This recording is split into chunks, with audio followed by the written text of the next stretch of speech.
Pension आमच्या हक्काची नाही कोणाच्या बापाची। महाराष्ट्र जीवन प्राधिकरण प्रशासनाचा निषेध असो निषेध असो, महाराष्ट्र जीवन प्राधिकरण प्रशासनाचा निषेध असो निषेध असो। आमचे माहे मार्च 2026 आणि एप्रिल 2026 माहे मार्च 2026 सेवानिवृत्त वेतन मिळालेलं नाही। 2026-27च्या अर्थसंकल्पात 400 कोटी रुपयाची तरतूद असतानाही आज आम्ही पेन्शन पासून 12,000 कर्मचारी वंचित आहोत। त्यासाठी म्हणजे आम्ही वारंवार शासनाकडे पाठपुरावा केलेला आहे, परंतु शासनाने याची दखल घेतलेली नाही। त्यामुळे आज संपूर्ण महाराष्ट्रात 12,000 कर्मचारी पेन्शन पासून वंचित आहे। आमच्या संघटनेचे नाव आहे महाराष्ट्र जीवन प्राधिकरण संघर्ष कृती समिती।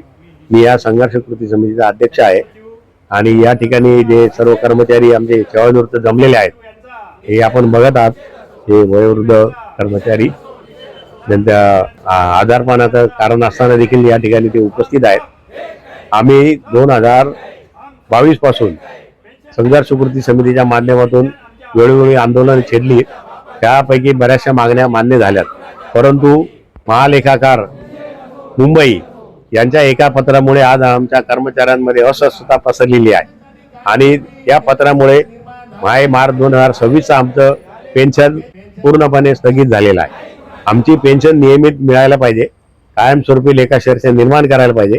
जे तात्पुरते लेखाशीर्ष आहे ते कायमस्वरूपी निर्माण करून कायमस्वरूपी सर्व कर्मचाऱ्यांना अधिकाऱ्यांना पेन्शन मिळाली पाहिजे, हीच आमची प्रमुख मागणी आहे। आजच्या या आंदोलनातून मी एवढंच या ठिकाणी सांगू इच्छितो।